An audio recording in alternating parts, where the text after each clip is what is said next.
जय श्री कृष्ण। दोस्तों, अगर शरीरी को निर्विकार ना मानकर विकारी मान लिया जाए, जो कि सिद्धांत के विरुद्ध है, तो भी शोक नहीं हो सकता।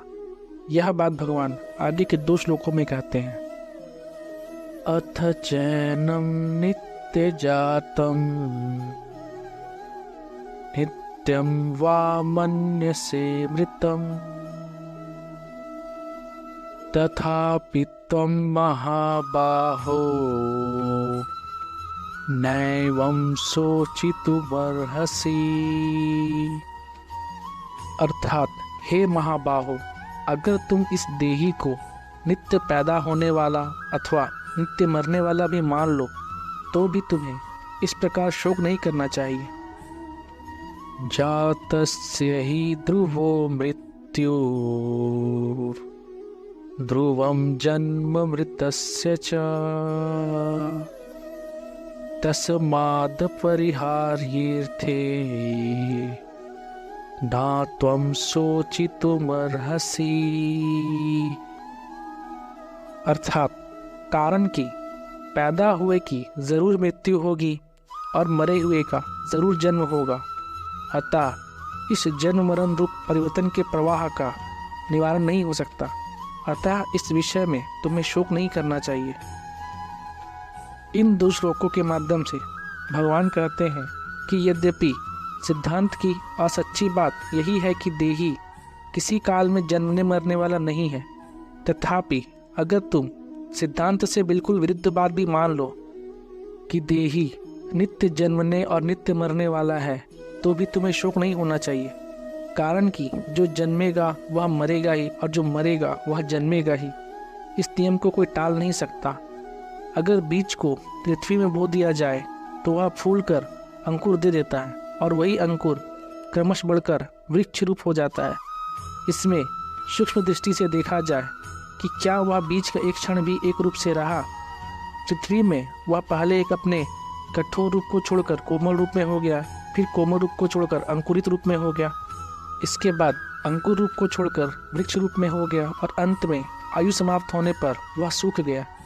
इस तरह बीज एक क्षण भी एक रूप से नहीं रहा, प्रत्युत प्रतिक्षण बदलता रहा। अगर बीज एक क्षण भी एक रूप से रहता तो वृक्ष के सूखने तक की क्रिया कैसे होती?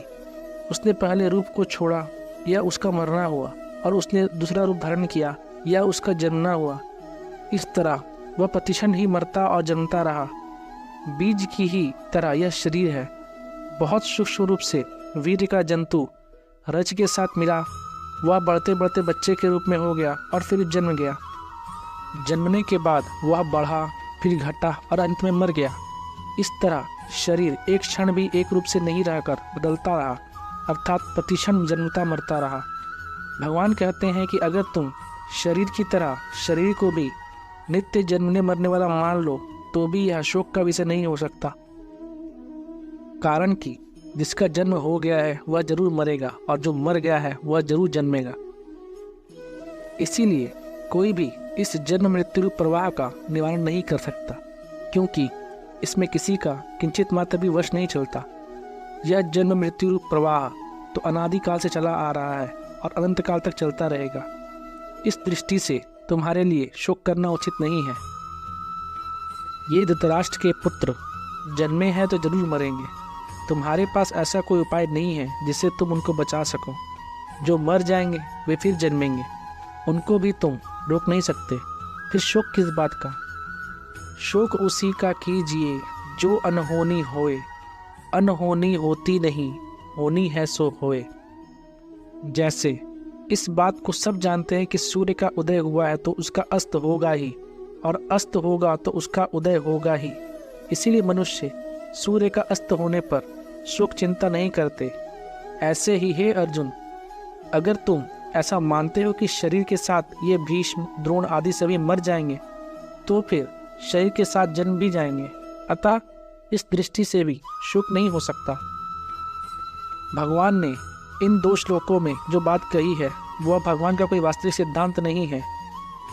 भगवान ने दूसरे पक्ष की, अर्थात जो शरीरी को एक मानते हैं, उनकी बात की है कि ऐसा सिद्धांत तो नहीं है, पर अगर तुम ऐसा भी मान ले तो भी शोक करना उचित नहीं है। इन 2 श्लोकों का तात्पर्य यह हुआ कि संसार की चीज़ें प्रतिक्षण परिवर्तनशील होने से पहले रूप को छोड़कर दूसरे रूप को धारण करती है।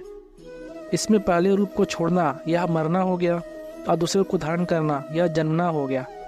इस प्रकार जो जन्मता है उसकी मृत्यु होती है और जिसकी मृत्यु होती है वह फिर जन्मता है। यह प्रवाह तो हरदम चलता ही रहता है। इस दृष्टि से भी शोक क्यों करे? किसी प्रियजन की मृत्यु हो जाए, धन नष्ट हो जाए तो मनुष्य को शोक होता है।